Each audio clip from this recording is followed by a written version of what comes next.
Hi, I'm Michael Santos with Prison Professors, and today I'm going to be reading an article about the U.S. federal sentencing guidelines. This is part of our commitment to providing as much free content as we possibly can to help individuals really understand the complexities of really what happens before a person is sentenced, right? People that visit prisonprofessors.com are able to see this section of the site here where we offer articles on pre-sentencing articles to help. We offer articles on post-sentencing articles to help, and then also articles just on general advocacy.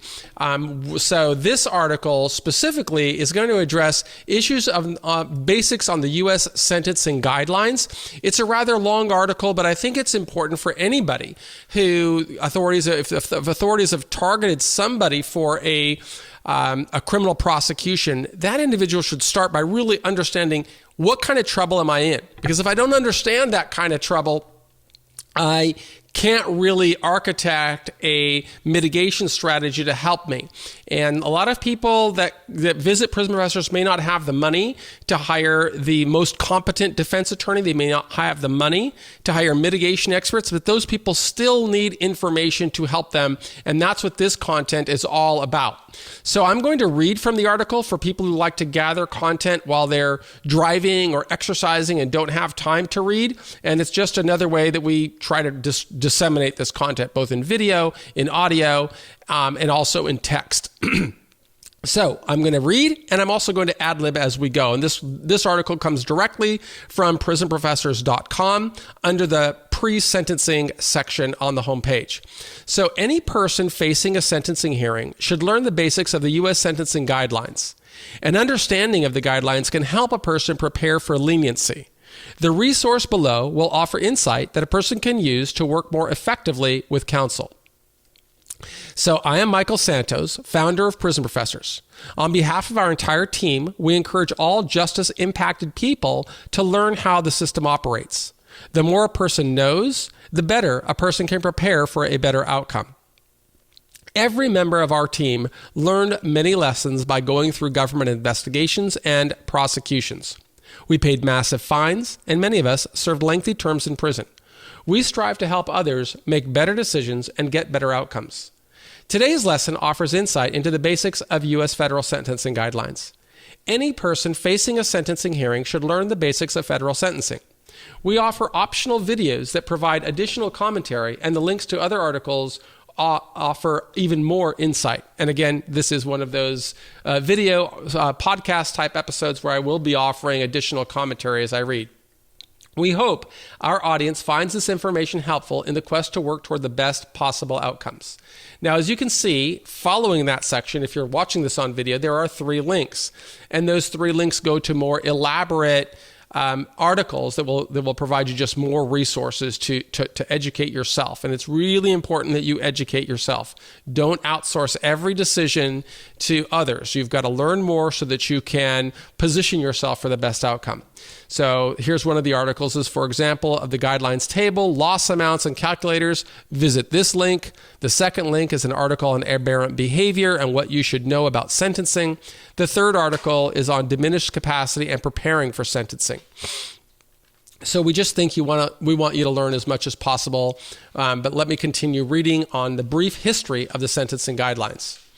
In the past, federal judges had enormous discretion when they considered what sentence to impose upon people convicted of crimes in federal court. In fact, when Judge Jack Tanner sentenced me in 1987, the law provided him with discretion to impose a term anywhere between 10 years and life in prison. Without meeting certain factors, the law would not allow him to sentence me to less than 10 years, but he could sentence me to life. In going through sentencing processes, I learned a great deal from the experience. In going through 26 years in federal prison, of course, I learned even more. And I served that sentence in prisons of every security level, from high security penitentiaries, medium security FCIs, low security FCIs, and the final decade of my sentence inside minimum security camps. We have built a team of subject matter experts, and we have worked with more than 1,000 people that faced sentencing hearings. Together, we have created a body of work that anyone can use to work toward a better outcome at sentencing. Success in sentencing, like success in anything else, begins with the strategy we teach through all of our work. Step 1, we've got to define success as the best possible outcome. Step 2, we have got to document the strategy we are going to use. Step 3, we have got to put our priorities in place. Step 4, we have got to create our tools, tactics, and resources. And step 5, we have got to execute our plan, holding ourselves accountable every day. We encourage all people facing government investigations or criminal charges to learn more about the sentencing process. The more a person knows, the better a person can collaborate with counsel to advance possibilities for leniency at sentencing. Remember that sentencing is only one component of the process. It is an essential component, but the well-prepared person will engineer a pathway for success at every stage in the journey. Today's lesson focuses on sentencing. And before I get to that, let me just kind of give you a little more commentary on these 5 steps, right? These are steps that really helped me while I was at the start of my journey. I was facing a sentence of life without the possibility of parole, and I understood that I really hated being in prison. Just like I'm sure anybody that's working through these types of courses hates their situation. But it's not enough to hate where you are. You've got to think about the best possible outcome and how are you going to architect a strategy that's going to lead you there. That's really what helped me through the journey, and I think it can help you as well. Define success, create your strategy that's going to deliver success. Sure, you're going to have a defense attorney, but also think about what steps you can take to make the job of your defense attorney easier. And also think about how the decisions you're making today are going to position you for better advocacy opportunities later on in the journey when you won't have an attorney. So let's continue with reading with a little historical context on what is the difference between indeterminate and determinate sentencing. So in the past, judges imposed indeterminate sentences, and in most cases, an indeterminate sentence would mean that a sentencing judge could impose a sentence, but it wouldn't necessarily correlate with the length of time that a person would serve. I got sentenced to 45 years. I served 26 years. If I were not convicted of a continuing criminal enterprise, I may have only served 10 years. So there are a lot of factors to consider in indeterminate sentencing. Let's go on to learn a little bit more. Indeterminate sentences allowed people an opportunity to qualify for parole. In other words, a judge would impose a sentence. At some point in the future, a parole board would assess the person again. Members of the parole board would determine whether continued imprisonment served the interests of society or whether the person should serve the remainder of the term in the community under conditions of parole, a supervised release type of condition. In the mid-1980s, a series of high-profile cases led to new tough-on-crime legislation, ushering in the era of mass incarceration. People objected when they read that a judge imposed a 10-year sentence, but a parole board let the person out after the person served 2 years. Further, with judicial discretion, the sentencing lengths varied. Judges in one jurisdiction might grant leniency, while a judge in a different jurisdiction might impose a severe sentence for a similarly situated person in crime. The Supreme Court made a series of rulings on sentencing matters regarding both indeterminate sentencing and determinate sentencing. For example, in one case, the justices spoke about disparate sentences for defendants with similar histories, convicted of similar crimes, committed under similar circumstances. And you'll notice if you're watching this on the video, or if you have an opportunity to visit the article on our website, there's a footnote there, and that footnote would take you directly to the source of that quote. Now, with many inconsistencies in sentencing, congressional leaders took action. They pushed for truth in sentencing rhetoric, striving for more consistent sentencing with the federal sentencing guidelines. And that's where we'll now turn to the Sentencing Reform Act of 1984. As a result of mounting pressure, Congress enacted the Sentencing Reform Act of 1984. It's also known as the SRA. The SRA established a new federal sentencing guideline system, and the SRA established sentencing practices by creating the federal sentencing guidelines. In the same act, Congress also created the United States Sentencing Commission. That's known by the abbreviation the USSC. The USSC would focus on promoting proportionality in sentencing and reducing sentencing disparities among those convicted of federal crimes.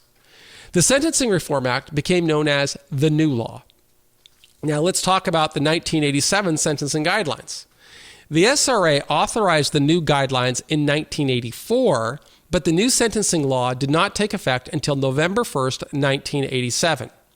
Any conviction prior to 1987 would result in a pre-SRA indeterminate sentence, known as the old law. Any conviction after November the 1st, 1987 would fall under the purview of the SRA, the guidelines, exposing the person to a guideline sentence. So where else are we here?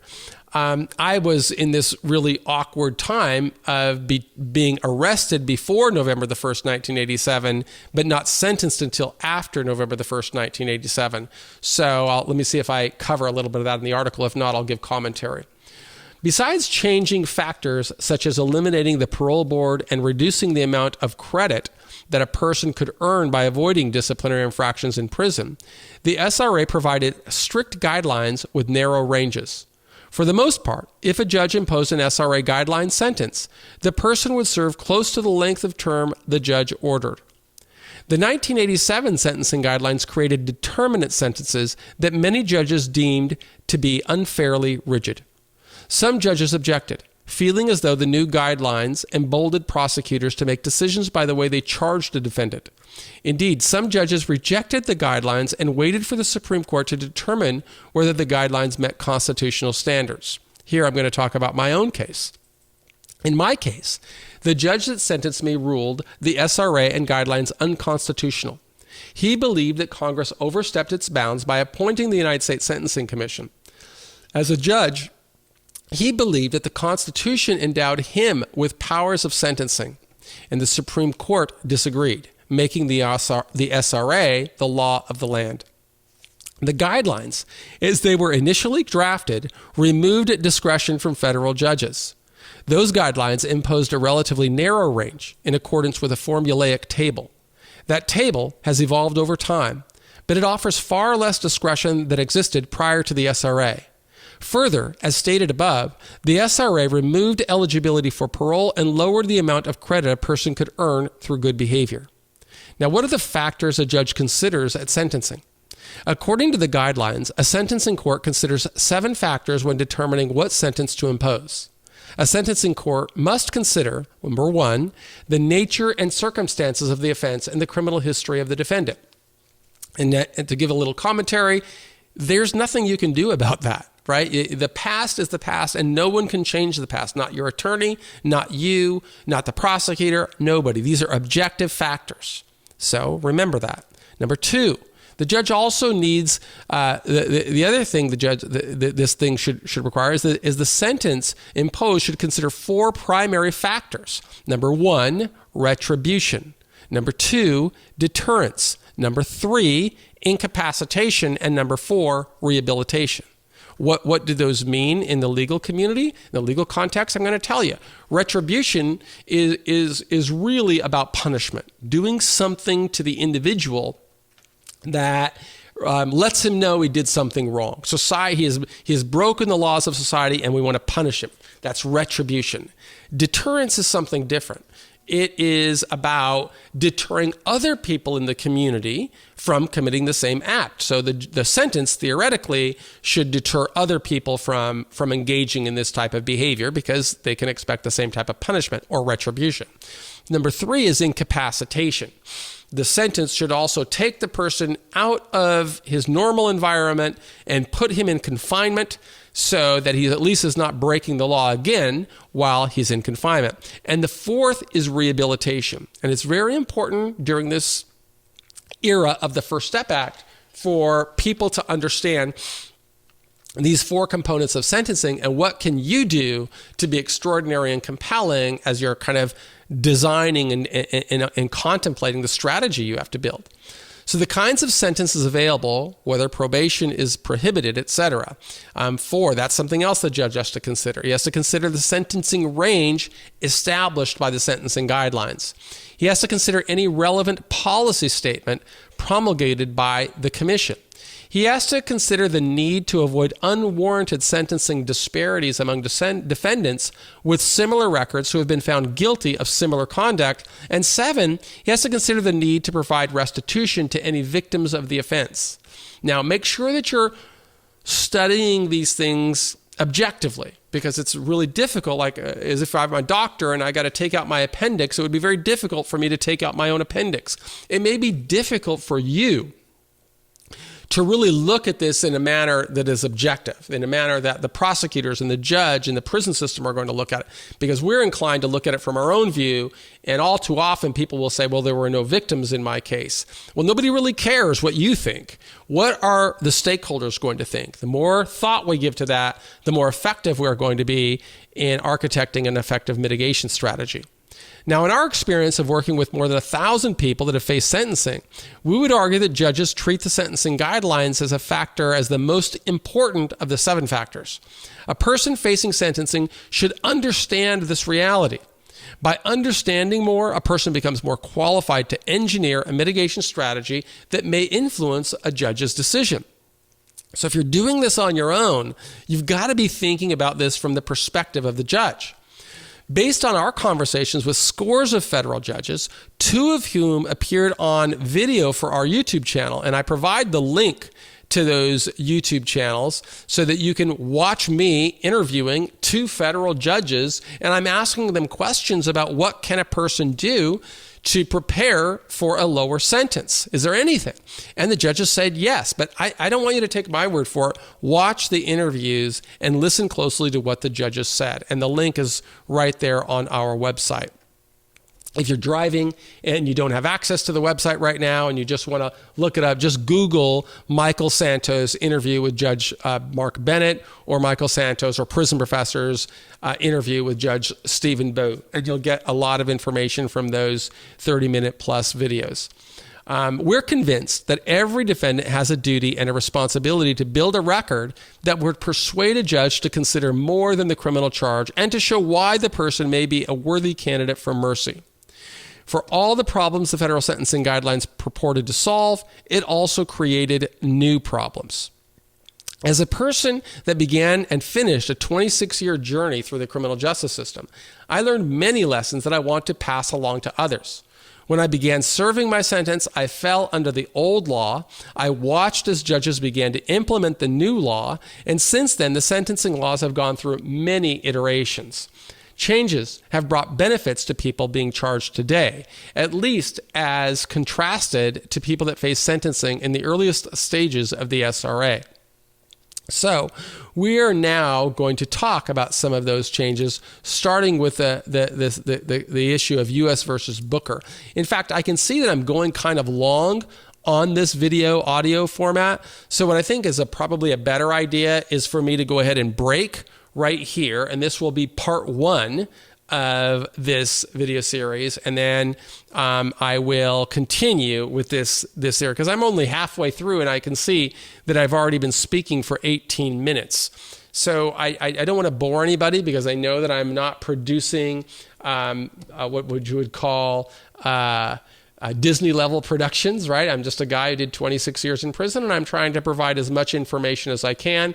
But you can see all the remaining information that I have to cover, which is going to include U.S. versus Booker. It's going to include the offense levels. It's going to include information about the base offense level and the actual guidelines table. I need to explain that. I need to go on with criminal history characteristics, specific offense characteristics, sentencing guideline ranges, and quite a bit more, as you can see in this lengthy article, including Zone D and how does somebody qualify for home confinement and grouping. So you can see it's kind of a complicated subject matter, but if you're facing these challenges, you really do want to learn about all of them. So I am going to break this into at least 1 more video, and depending on how much commentary I provide, I may give even more. But in the second video, I'm going to start by helping you understand Booker, and then then we'll get into the guidelines themselves, because I've already been on here for about 20 minutes, and I don't want to I want to be sensitive to your time commitment. So in any event, now let me switch back to this view. This is what you can expect from prison professors as we strive to provide as much information as we possibly can so that you can learn how to help yourself. If you are before sentencing, we want to have information for you. If you've already been sentenced and you're going into the system, we want information that you can tap and prepare yourself for a better outcome to get out at the soonest possible time and to get out with the most opportunities. It's very likely that you won't have an attorney then representing you, so it really makes sense for you to learn as much as possible. And then we also offer information on how to advocate for yourself. I went through 26 years in prison, and all of the work that we offer, really I predicate on what I learned during that journey and what I would have liked to have known at the start. You don't have to pay a penny for it. We also offer low-cost information, including books and workbooks that you can find on our website, links to our Amazon store. And if you want to join our community, we also offer that low-cost membership service where I will respond to the questions of your personal case. Through these videos, we really like to disseminate information at scale so that, we think mass incarceration is one of the great social injustices of our time, and we want to help people get better outcomes. That's one of the ways that we can be the change we want to see in the world. So if you're watching this on YouTube or listening on podcast, please do subscribe or like the podcast. Please share it along with your attorneys and others. I am Michael Santos, the founder of Prison Professors, and I want to thank you for being a part of our community. And I make this message on behalf of our entire team. So there's quite a few people who work together with us. And I also want to thank our sponsor at White Collar Advice, who makes all of this possible by providing funding, and others that provide funding. And if you want to be a part of the solution, reach out to us at prisonprofessors.com. Thank you so much.